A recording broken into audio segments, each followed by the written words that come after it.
Você está sempre fazendo escolhas. Imagine que alguém coloque uma arma na sua cabeça e ameace matar você e toda a sua família se você não correr 42 quilômetros em menos de 5 horas. Seria terrível. Agora imagine que você tenha comprado roupas esportivas e um bom tênis, treinado religiosamente por meses e completado sua primeira maratona, encontrando na linha de chegada parentes e amigos torcendo por você.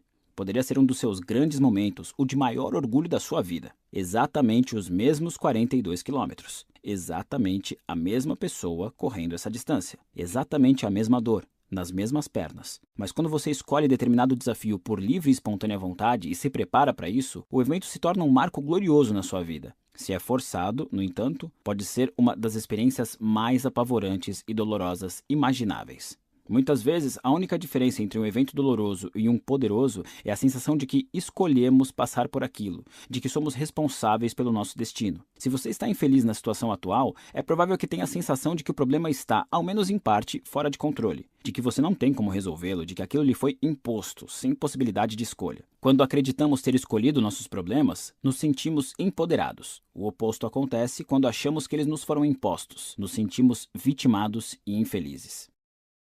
Faixa 2. A escolha.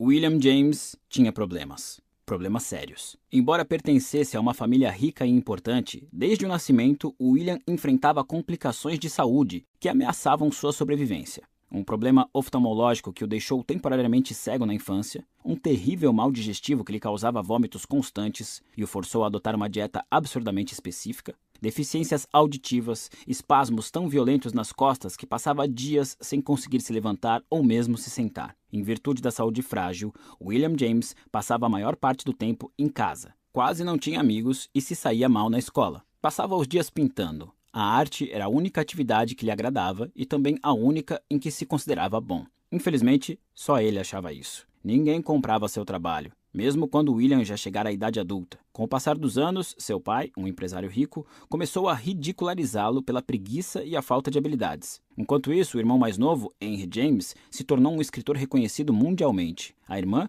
Alice James, também construiu uma boa carreira como escritora. William era o esquisitão da família, a ovelha negra. Numa tentativa desesperada de salvar o futuro do jovem, o pai de William acionou seus contatos para conseguir uma vaga na Faculdade de Medicina de Harvard. Era sua última chance, alertou o pai. Se ele estragasse tudo, não haveria mais esperança. Mas William nunca se sentiu em casa nem em paz na Universidade de Harvard. A medicina não o atraía. Passava o tempo todo se sentindo uma fraude. Afinal, se não conseguia superar os próprios problemas de saúde, como poderia esperar ter energia para ajudar na saúde alheia? Certo dia, depois de visitar uma unidade psiquiátrica, William escreveu em seu diário que sentia ter mais em comum com os pacientes do que com os médicos. Alguns anos depois, novamente para decepção do pai, William abandonou a faculdade. Mas, em vez de lidar com o peso da ira paterna, decidiu fugir. Juntou-se a uma expedição antropológica para a Amazônia. Isso foi na década de 1860, quando a viagem transcontinental era difícil e perigosa. Se você jogou Oregon Trail no computador quando era criança, imagine a coisa mais ou menos daquele jeito, com disenteria, bois se afogando e tudo mais. Bem, apesar de tudo, William chegou à Amazônia, onde começaria a verdadeira aventura. Por incrível que pareça, sua saúde frágil suportou o trajeto. Mas, logo no primeiro dia da expedição, William contraiu varíola e quase morreu ali mesmo na floresta. Foi quando os espasmos nas costas retornaram, tão dolorosos que o impediam de andar. Ou seja, estava magro e desnutrido por causa da varíola, imobilizado pelo problema nas costas e abandonado em plena floresta tropical, o restante da expedição seguira sem ele, sem ter como voltar. Ele provavelmente não resistiria à jornada de meses naquele estado. James acabou dando um jeito de voltar para a Nova Inglaterra, onde foi recebido por um pai decepcionado,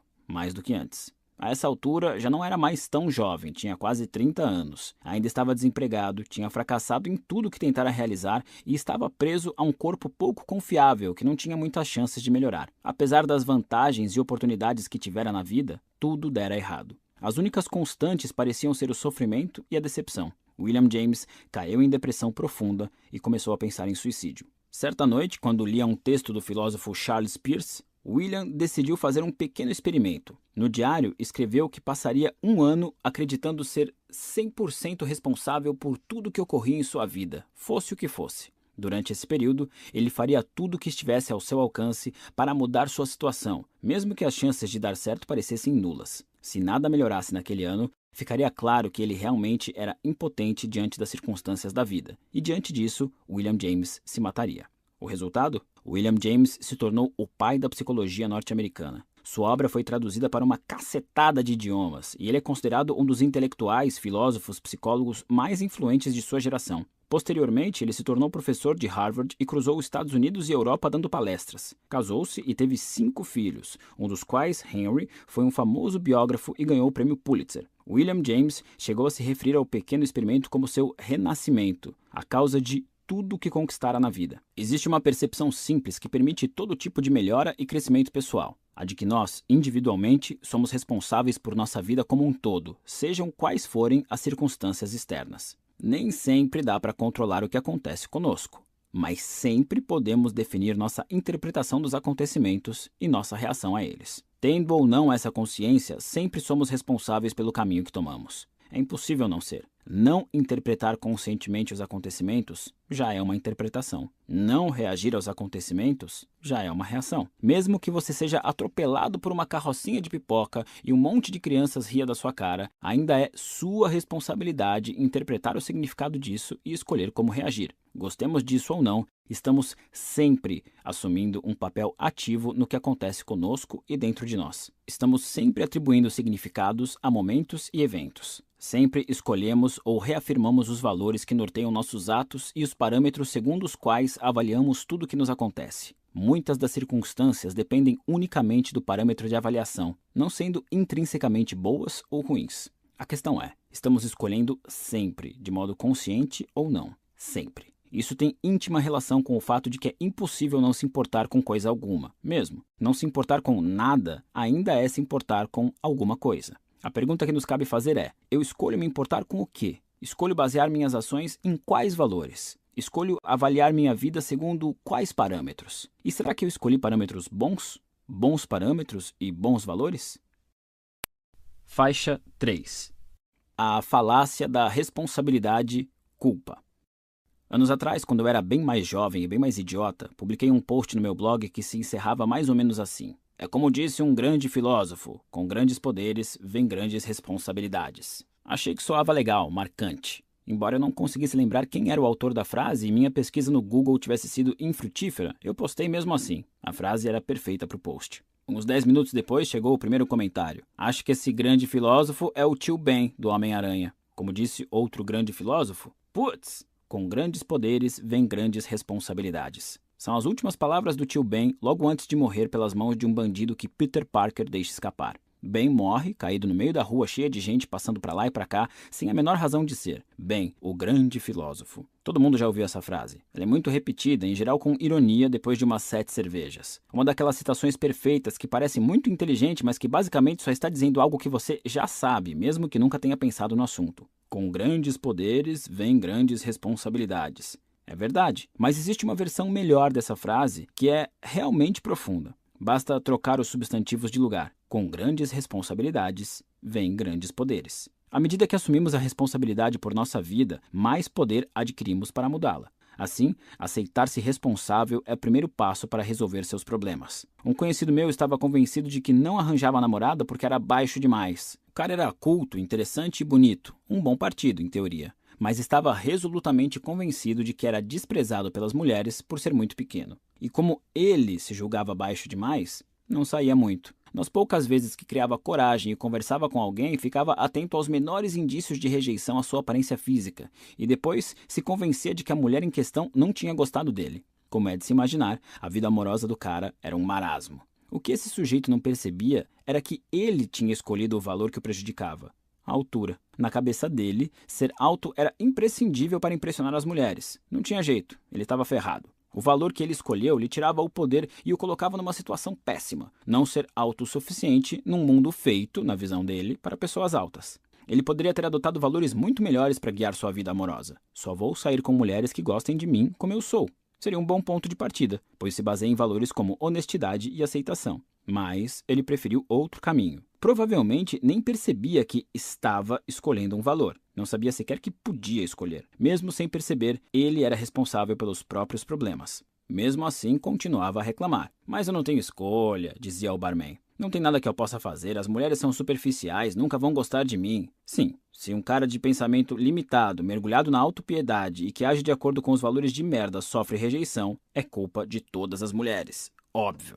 Muita gente hesita em assumir a responsabilidade por seus problemas porque acredita que ser responsável por eles é ser também culpado. Em nossa cultura, responsabilidade e culpa costumam caminhar juntas, embora não sejam sinônimos. Se eu bato no seu carro, não só tenho culpa, como sou legalmente responsável por compensá-lo de alguma forma. Não importa se foi um acidente, eu continuo sendo responsável pelas consequências. É assim que a culpa funciona hoje em dia. Fez merda, então conserta. É assim que deve ser. Ao mesmo tempo, existem problemas que são de nossa responsabilidade, mesmo que a culpa não seja nossa. Por exemplo, um dia você acorda e encontra um bebê recém-nascido na sua porta. Não é culpa sua que ele tenha sido colocado ali, mas o bebê passa a ser de sua responsabilidade. Você precisa escolher o que fazer e qualquer escolha que fizer, adotar o bebê, se livrar dele, ignorá-lo, mandá-lo pegar um táxi para casa, vai gerar problemas, pelos quais você também será responsável. Os juízes não escolhem o que julgar. Quando um caso vai ao tribunal, o juiz não cometeu o crime, não o testemunhou, nem foi vítima, mas é responsável pelo crime. Esse juiz precisa escolher as consequências daquele ato, deve identificar o parâmetro apropriado para avaliá-lo e garantir que a avaliação seja consistente. O tempo todo somos responsabilizados por atos dos quais não temos culpa. É a vida. Eis uma forma simples de diferenciar mais claramente os dois conceitos. Culpa é passado, responsabilidade é presente. A culpa aponta para escolhas já feitas, enquanto a responsabilidade aponta para escolhas sendo feitas agora, a cada segundo de cada dia. Você está escolhendo ler isto, está escolhendo pensar sobre os conceitos, está escolhendo adotá-los ou não. Pode ser culpa minha se você achar essas ideias ridículas, mas você é responsável pelas suas conclusões. Não é culpa sua eu ter escolhido escrever essa frase, mas cabe a você a responsabilidade por escolher lê-la ou não. Existe uma diferença entre culpar alguém pela sua situação e esse alguém ser realmente responsável por aquilo. Ninguém, além de você, é responsável pela sua situação. Muita gente pode ser culpada pela sua infelicidade, mas ninguém além de você será responsável por isso. É você quem escolhe como ver o que vive, como reagir aos acontecimentos e avaliá-los. É sempre você quem escolhe o parâmetro a seguir ao avaliar suas experiências de vida. Minha primeira namorada me deu um pé na bunda espetacular. Ela estava me traindo com um professor. Foi incrível. E por incrível, quero dizer que senti como se estivesse levando uns 253 socos no estômago. Resolvi confrontá-la, mas isso só piorou tudo, porque ela imediatamente me trocou pelo professor. 3 anos de relacionamento foram pelo ralo, assim, sem mais nem menos. Passei meses infeliz, naturalmente, e a responsabilizei por minha infelicidade, o que não me levou muito longe, pelo contrário, só me deixou ainda mais infeliz. Porque não tinha controle sobre ela, sabe? Por mais que eu telefonasse, gritasse, implorasse para voltar, aparecesse de surpresa na casa dela e fizesse outras coisas típicas de ex-namorados irracionais, eu jamais conseguiria controlar as emoções e atitudes dela. No fim das contas, ainda que minha ex fosse culpada por eu me sentir um lixo, ela nunca foi responsável por isso. O responsável era eu. Em certo ponto, depois de lágrimas e álcool suficientes, meu raciocínio começou a mudar e entendi que, embora ela tivesse feito algo horrível comigo e fosse culpada por isso, agora era responsabilidade minha ser feliz de novo. Ela nunca ia voltar e consertar minha vida, isso caberia a mim. Algumas coisas aconteceram a partir do momento em que eu adotei esse pensamento. Primeiro, comecei a melhorar. Voltei a malhar e a ter contato com os amigos, que eu vinha negligenciando. Tentei conhecer gente nova. Fiz uma longa viagem ao exterior e me engajei em trabalho voluntário. Aos poucos, fui me sentindo melhor. Eu ainda me ressentia pelo que minha ex tinha feito, mas pelo menos estava assumindo a responsabilidade pelas minhas emoções. Isso é, estava escolhendo valores melhores, com o propósito de me cuidar e de aprender a me sentir melhor comigo mesmo, não apenas de consertar o que ela tinha estragado. Aliás, essa baboseira de considerá-la responsável pelas minhas emoções deve ter sido parte do que a levou a me largar. Daqui a alguns capítulos falarei mais sobre isso. Cerca de 1 ano depois, começou a acontecer uma coisa engraçada. Quando eu relembrava nosso relacionamento, notava problemas que eu nunca tinha percebido. Problemas que eram culpa minha, que eu poderia ter resolvido. Percebi que talvez eu não tivesse sido um namorado muito sensacional e que ninguém trai o outro do nada, que para isso é preciso estar infeliz por algum motivo. Não estou dizendo que isso redime minha ex, nem pensar. É só que reconhecer meus erros me ajudou a perceber que talvez eu não fosse a vítima inocente que acreditava ser. Desempenhei um papel ao permitir que um relacionamento problemático durasse tanto tempo. Afinal, casais geralmente têm valores parecidos. E se namorei alguém com valores deturpados por tanto tempo, o que isso dizia sobre mim e meus valores? Aprendi do pior jeito possível que se as pessoas com quem você se relaciona são egoístas e prejudicam outras pessoas, é provável que você também seja assim. mesmo que não saiba disso. Ao avaliar o passado, vi sinais de alerta na personalidade de minha ex. Sinais que na época escolhi ignorar ou deixar pra lá. E isso foi culpa minha. Percebi também que eu não tinha sido o melhor namorado do mundo. Na verdade, muitas vezes eu era frio e arrogante com ela. Outras vezes não a valorizava, a ignorava e a magoava. Essas falhas também foram culpa minha. Meus erros justificaram o dela? Não. No entanto, mesmo assim, assumi a responsabilidade de nunca mais cometê-los e de nunca mais negligenciar os mesmos sinais. Tudo isso na esperança de nunca mais sofrer as mesmas consequências. Assumi a responsabilidade de me forçar para tornar meus futuros relacionamentos românticos muito melhores. E fico feliz em informar que consegui. Nunca mais fui traído, nunca mais levei os 253 socos no estômago. Assumi a responsabilidade pelos meus problemas e os mantive em mente para melhorar nesses aspectos. Assumi a responsabilidade pelo meu papel naquele relacionamento e busquei melhorar nos posteriores. E quer saber? Esse pé na bunda, embora tenha sido uma das experiências mais dolorosas pela qual passei, foi também uma das mais importantes e impactantes da minha vida. Acho que inspirou muito crescimento pessoal. Esse único problema me ensinou mais do que muitas vitórias. Todo mundo adora assumir a responsabilidade por tudo de bom e feliz que acontece. Muitas vezes tem até briga por esse crédito. No entanto, assumir a responsabilidade pelos nossos problemas é muito mais importante, porque é daí que vem o verdadeiro aprendizado. É daí que vem o progresso. Culpar os outros é apenas escolher sofrer. Faixa 4. Reagindo à tragédia. E quanto aos eventos realmente trágicos? Muita gente pode assumir a responsabilidade por problemas relacionados ao trabalho e talvez por ver TV demais quando deveria estar brincando com os filhos ou sendo produtiva. Mas quando o assunto são tragédias, a reação automática é puxar a cordinha da emergência no trem da responsabilidade e saltar logo que ele para. Algumas coisas são simplesmente dolorosas demais para assumir. Mas pense comigo, a gravidade do evento não altera a realidade dos fatos. Por exemplo, se você for assaltado, é claro que não é culpa sua. Ninguém jamais escolheria passar por isso. Porém, assim como a hipótese do bebê deixado à sua porta, você passa a ser responsável por uma situação de vida ou morte. Você revida? Entra em pânico? Fica paralisado? Avisa a polícia? Tenta esquecer e fingir que nunca aconteceu? Todas essas possibilidades de reações são escolhas que você é responsável por fazer ou rejeitar. Você não escolheu o assalto, mas mesmo assim, lhe cabe gerir o impacto emocional e psicológico da experiência e tomar as devidas providências legais. Em 2008, o Talibã assumiu o controle do Vale do Swat, uma parte remota no nordeste do Paquistão, onde logo implementaram seu extremismo muçulmano. Chega de televisão, chega de filmes, chega de mulheres saindo de casa sem acompanhante, chega de meninas na escola. Em 2009, uma paquistanesa de 11 anos chamada Malala Yousafzai começou a se manifestar contra a proibição de estudar. Ela continuou a frequentar a escola local, arriscando tanto a própria vida quanto a do pai, além de participar de conferências em cidades próximas. Como o Talibã se atreve a tirar o meu direito à educação? Escreveu ela em uma publicação online. Em 2012, aos 14 anos, Malala levou um tiro no rosto quando voltava da escola. Um soldado talibã mascarado entrou no ônibus armado com um rifle e perguntou: "Quem é Malala? Digam ou atiro em todo mundo." Malala se identificou, uma escolha incrível por si só, e o homem atirou na cabeça dela na frente de todos os passageiros. Malala entrou em coma e quase morreu. O Talibã afirmou publicamente que, se sobrevivesse, seria morta junto com o pai. A menina sobreviveu. Hoje, autora de um best-seller, Malala ainda fala sobre a violência e a opressão contra mulheres em países muçulmanos. Em 2014, recebeu o Prêmio Nobel da Paz por seus esforços. Parece que o tiro no rosto só lhe deu uma audiência maior e mais coragem que antes. Teria sido fácil para Malala se acomodar e dizer: "Não posso fazer nada", ou "Não tenho escolha". Isso, ironicamente, também teria sido uma escolha, mas ela optou pelo oposto. Alguns anos atrás, escrevi algumas das ideias que conto neste capítulo no meu blog, e um homem deixou um comentário.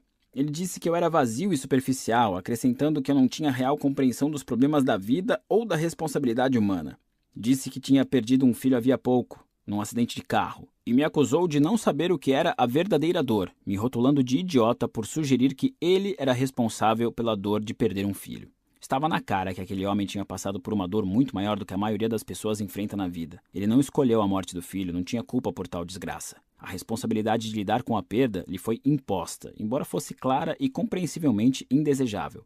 E apesar de tudo isso, ele era, sim, responsável pelas próprias emoções, crenças e ações. A reação que apresentou diante da morte do filho foi uma escolha dele. As dores, de todos os tipos, são inevitáveis, mas podemos escolher o que elas significam para nós. Alegar que não tinha escolha e que só queria o filho de volta é por si só uma escolha. uma entre as muitas formas possíveis de lidar com esse tipo de dor. É claro que eu não disse nada disso a ele. Estava ocupado demais, ficando horrorizado e pensando que talvez eu realmente não tivesse autoridade nem conhecimento para tal discurso. É um dos riscos desse tipo de trabalho. Um problema que eu escolhi e um que era minha responsabilidade resolver. No início eu me senti muito mal. Depois de alguns minutos comecei a ficar zangado. As objeções dele tinham pouco a ver com o que eu estava dizendo. Me tranquilizei. Além do mais, como assim? Não é porque eu não perdi um filho que eu também não tenha sofrido muito nessa vida. Então usei meu próprio conselho. Escolhi qual seria meu problema. Eu podia ficar bravo com aquele homem e discutir com ele, tentar comparar a dor dele com as minhas, mas isso só nos tornaria idiotas e insensíveis. Ou podia escolher um problema melhor, praticar a paciência, ser mais compreensivo com meus leitores e ter aquele homem em mente sempre que escrevesse sobre dor e trauma a partir de então. E foi o que eu tentei fazer. Respondi apenas que sentia muito pela dor dele. O que mais eu podia dizer? Faixa 5. A genética aleatória.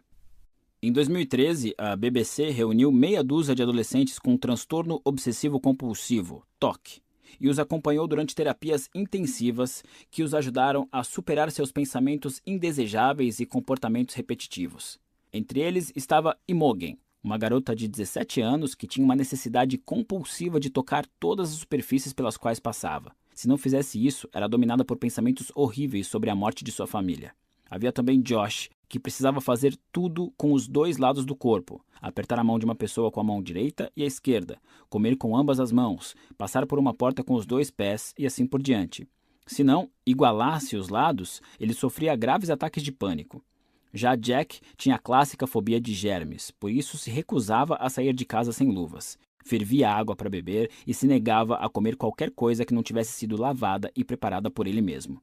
O TOC é um transtorno mental que pode ser controlado, e como veremos, esse controle se resume a equilibrar os valores do indivíduo diagnosticado. A primeira coisa que os psiquiatras desse projeto fazem é dizer aos jovens que eles devem aceitar as imperfeições de seus desejos compulsivos. Por exemplo, quando Imogen tem pensamentos horríveis sobre a morte dos familiares, ele deve aceitar que eles podem de fato vir a morrer e que não há nada que ela possa fazer para impedir isso. Ou seja, Imogen é informada de que os acontecimentos não são culpa sua. Josh é convencido a aceitar que, a longo prazo, equalizar todos os seus comportamentos para torná-los simétricos prejudica sua vida mais do que os ocasionais ataques de pânico. E Jack é lembrado que, por mais que se esforce, os germes sempre estarão presentes e sempre podem infectá-lo. O objetivo é fazer esses jovens reconhecerem que seus valores não são racionais, que na verdade sequer são valores deles, e sim advindos do transtorno, e que, ao segui-los, estão prejudicando a própria vida. O passo seguinte é encorajar esses adolescentes a escolher um valor mais importante que o imposto pelo transtorno, e então se concentrar nele. Para Josh, isso se dá através da possibilidade de não precisar esconder seu distúrbio dos amigos e familiares o tempo todo, da perspectiva de ter uma vida social normal e funcional. Para Imogen, é a ideia de assumir o controle de seus pensamentos e sentimentos e voltar a ser feliz. E para Jack, é a capacidade de ficar longe de casa por longos períodos sem sofrer episódios traumáticos. Com esses novos valores em mente, os adolescentes começam exercícios intensivos de dessensibilização que os obrigam a colocá-los em prática. Acontecem ataques de pânico, lágrimas rolam, Jack soca vários objetos e imediatamente em seguida lava as mãos. Mas, no final do documentário, grandes progressos ficam claros. Imogen não precisa mais tocar todas as superfícies que vê. Ela diz, ainda há monstros no fundo da minha mente e provavelmente eles sempre estarão lá, só que agora estão se acalmando. Josh consegue passar períodos de 25 a 30 minutos sem igualar os movimentos dos dois lados do corpo. E Jack, que talvez tenha tido a melhora mais visível, consegue ir a restaurantes e beber de garrafas e copos sem lavá-los. Jack resume bem o que aprendeu. Eu não escolhi esta vida, não escolhi esta doença péssima, essa coisa horrível, mas posso escolher como conviver com ela. Eu preciso escolher como conviver com ela. Muitas das pessoas que nascem com um problema específico, seja toque, baixa estatura ou outra coisa completamente diferente, acham que estão perdendo algo muito valioso. Sentem que não há nada que possam fazer, então evitam a responsabilidade pela situação. Elas concluem, eu não escolhi essa genética horrível, então não é minha culpa as coisas darem errado. E é verdade, a culpa não é delas, mas a responsabilidade, sim. Na época da faculdade, eu tinha uma fantasia meio delirante de me tornar jogador profissional de pôquer. Ganhei dinheiro e tudo mais, e foi divertido, mas depois de quase um ano jogando a sério, desisti. Passar a noite inteira acordado olhando para uma tela de computador ganhando milhares de dólares em um dia e perdendo a maior parte no dia seguinte não era estilo de vida para mim. Além disso, não era o meio mais saudável ou emocionalmente estável de ganhar a vida. Por incrível que pareça, no entanto, o tempo que passei jogando pôquer influenciou profundamente meu jeito de ver a vida. A beleza do pôquer é que, embora a sorte esteja sempre envolvida, ela não determina os resultados a longo prazo. Uma pessoa pode receber uma mão horrível e vencer alguém com uma mão sensacional. A pessoa que recebe boas cartas tem uma probabilidade maior de ganhar, é claro, mas no final das contas, o vencedor é determinado pelas, sim, você adivinhou, escolhas que faz ao longo do jogo. Eu vejo a vida da mesma forma. Todos nós recebemos cartas aleatórias no início do jogo, alguns cartas melhores. E embora seja fácil nos fixar no que está na mão e sentir que nos ferramos, na verdade o jogo está nas escolhas que fazemos com essas cartas, nos riscos que decidimos correr e nas consequências com as quais escolhemos viver. Quem, de maneira consciente, faz as melhores escolhas diante das situações que se apresentam, acaba ganhando no pôquer e na vida. Não necessariamente quem tem as melhores cartas. Algumas pessoas sofrem psicológica e emocionalmente por causa de deficiências neurológicas e ou genéticas, mas isso não muda nada. Elas herdaram cartas ruins, é claro, mas não tem culpa. Assim como o cara baixinho que queria uma namorada não é culpado por ser baixo, nem a pessoa que foi assaltada é culpada por ter seus pertences roubados. Mas todos têm responsabilidade. Se escolhem procurar tratamento psiquiátrico, fazer terapia ou não fazer nada, no final das contas a escolha também é deles. Há quem tenha tido uma infância ruim, há os que foram maltratados, violentados e destruídos física, emocional ou financeiramente. Eles não são culpados por seus problemas e obstáculos, mas mesmo assim são responsáveis, sempre responsáveis, por seguir em frente apesar das dificuldades e fazer as melhores escolhas que puderem, seja qual for a situação. E sejamos sinceros, se juntássemos todas as pessoas que têm algum distúrbio psiquiátrico, que lutam contra a depressão ou pensamentos suicidas, que sofreram negligência ou abuso, que lidaram com tragédias ou a morte de um ente querido, ou que sobreviveram a graves problemas de saúde, acidentes ou traumas, se reuníssemos todas essas pessoas e as colocássemos na mesma sala, provavelmente teríamos que reunir toda a humanidade, porque ninguém sai da vida incólume.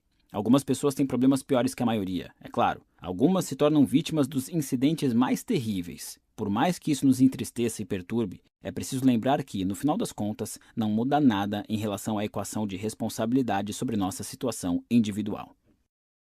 Faixa 6. Injustiça chique. A falácia da responsabilidade e culpa permite que as pessoas transfiram a terceiros a responsabilidade pelos próprios problemas. Essa capacidade de aliviar a responsabilidade através da culpa confere uma euforia temporária e um sentimento de retidão moral.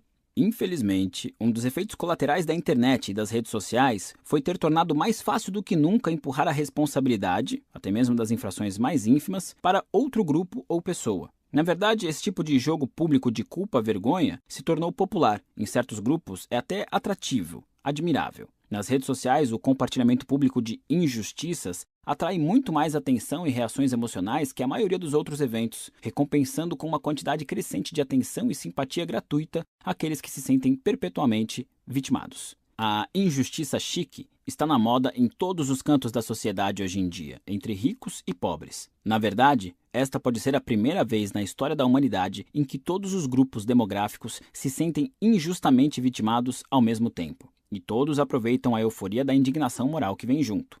Neste momento, qualquer um que se sinta ofendido com qualquer coisa, seja o fato de que um livro sobre racismo entrou no currículo de uma faculdade, que árvores de Natal foram banidas do shopping local ou que impostos sobre fundos de investimento tiveram um aumento de 0,5%, acha que está sofrendo algum tipo de opressão e que, portanto, merece se sentir ultrajado e receber determinada quantidade de atenção. O atual ambiente da mídia tanto encoraja quanto perpetua essas reações, porque, no final das contas, dá lucro. O escritor e comentarista Ryan Holiday se refere a isso como pornografia do ultraje. Em vez de reportar histórias e problemas reais, a mídia acha muito mais fácil e lucrativo encontrar algo levemente ofensivo, transmitir o caso para uma ampla audiência, criar a sensação de ultraje e depois transmiti-la de um jeito que também cause ultraje a outra parcela da população. Isso desencadeia um eco de asneiras que ricocheteia entre dois lados imaginários e ao mesmo tempo distrai dos verdadeiros problemas e injustiças da sociedade. Não é de se estranhar que estejamos mais politicamente polarizados do que nunca. O maior problema da injustiça chique é desviar a atenção das vítimas reais. É como uma overdose de alarmismo. Quanto mais a gente se autoproclama vítima de pequenas infrações, mais difícil é enxergar quem realmente sofre. As pessoas se viciam em se sentir constantemente ofendidas porque isso lhes traz euforia. Ser hipócrita e moralmente superior provoca bem-estar. Como disse o cartunista político Tim Credder em um editorial do New York Times, o ultraje é como várias outras coisas agradáveis que com o tempo nos devoram de dentro para fora. E é ainda mais insidioso que a maioria dos vícios, porque sequer o reconhecemos conscientemente como um prazer. Parte do ônus de viver em uma sociedade livre e democrática é termos que lidar com opiniões e pessoas de que não necessariamente gostamos. É o preço a se pagar. Podemos até dizer que é o objetivo do sistema, mas parece que cada vez mais gente está esquecendo isso. Devemos escolher nossas batalhas com cuidado, ao mesmo tempo em que tentamos simpatizar um pouco com o suposto inimigo. Devemos encarar as notícias e a mídia com uma dose saudável de ceticismo e evitar ideias pré-concebidas sobre os que não concordam conosco. Devemos priorizar valores como honestidade, fomento à transparência e a aceitação da dúvida, em vez da necessidade de estar sempre certo, de se sentir bem e se vingar. Os 3 primeiros valores são democráticos e mais difíceis de manter em meio ao ruído constante de um mundo conectado, mas nem por isso devemos negligenciar nossa responsabilidade de cultivá-los. A estabilidade do sistema político talvez dependa disso. Faixa 7. Não existe caminho. Muitas pessoas podem ler tudo isso e dizer: ok, mas como? Eu entendo que os meus valores são uma porcaria, que evito a responsabilidade pelos meus problemas e que sou um merdinha arrogante que acha que o mundo gira em torno de mim e de todas as inconveniências que passo. Mas qual é o caminho para mudar? E como resposta eu digo, fazendo minha melhor imitação de Yoda: mude ou não mude, não existe caminho. Nós já escolhemos, a cada momento de cada dia, as coisas com as quais nos importamos. Então, para mudar, basta escolher nos importarmos com outras coisas. É simples assim, só que não é fácil. Não é fácil porque no começo você vai se sentir um fracassado, uma fraude, um idiota, vai ficar nervoso, vai surtar. Talvez se irrite com sua esposa, seus amigos ou seu pai. Alterar seus valores e as coisas que considera importantes traz esse tipo de efeitos colaterais, que são inevitáveis. É simples, mas dificílimo. Vamos analisar alguns desses efeitos colaterais. Você vai se sentir inseguro, eu garanto. Devo mesmo desistir disso? Será que é o certo a fazer? Abrir mão de um valor no qual você se apoiou durante anos causará desorientação, como se você não soubesse mais diferenciar o certo do errado. É difícil, mas é normal. Em seguida, vai se sentir um fracassado, tendo passado metade da vida se avaliando através do valor antigo. Ao mudar suas prioridades e medidas, você não vai se reconhecer. Será como jogar fora algo no qual você confiava, e isso invariavelmente trará um sentimento de fraude ou desvalorização. Esse desconforto também é normal. E, sem dúvida, você vai enfrentar rejeições. Muitos dos relacionamentos da sua vida foram construídos em torno dos valores escrotos que você tinha. Então, no momento em que abre mão deles, no momento em que decide que estudar é mais importante que se divertir, que se casar e ter uma família é mais importante do que fazer sexo sem compromisso, que ter um trabalho no qual você acredita é mais importante do que simplesmente ganhar dinheiro, essa reviravolta reverbera em seus relacionamentos. Muitos deles acabam explodindo bem na sua cara. Isso também é normal e também vai ser desconfortável. São efeitos colaterais necessários, embora dolorosos, de escolher se importar com outras coisas, coisas muito mais importantes e dignas de sua energia. À medida que for reavaliando seus valores, você enfrentará resistência interna e externa, e, sobretudo, vai se sentir inseguro e se perguntar se o que está fazendo é errado. Como veremos, isso é bom.